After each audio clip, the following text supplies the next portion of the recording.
দর্শক, এই মুহূর্তে আছি জাতীয় প্রেস ক্লাবের সামনে, যেখানে বাংলাদেশ আউটসোর্সিং কর্মচারী ও কর্মবিরতিদের যে শান্তি সমাবেশের বিক্ষোভে এইখানে পুলিশ তাদেরকে বলছে যে আপনারা যে কোনো এক পাশ আন্দোলন করেন, আর এক পাশ ছেড়ে দেন, যেখানে যে যানজট চলাচল করতে পারে। তারা আসলে শুনছে না, যার জন্যে পুলিশ তাদের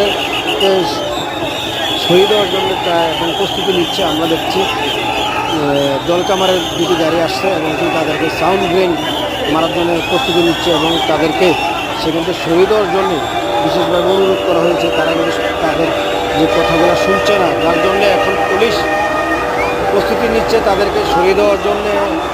এবং আপনারা দেখছেন পুলিশ প্রশাসন তারা অনুমতি নিতেছে এবং তাদের যে উদ্বোধন কর্মকর্তা তারা আউটসোর্সিং তাদের সাথে কথা বলছে। তাদের যারা এখানে আন্দোলন করছে তাদের সাথে কথা বলে তাদেরকে বলছে যে আপনারা চলে যান, নাহলে আমরা আপনাদেরকে পদক্ষেপ নেওয়ার জন্য নেব এবং আপনাদেরকে সরিয়ে দেওয়ার জন্য আমরা আমাদের যা করণীয়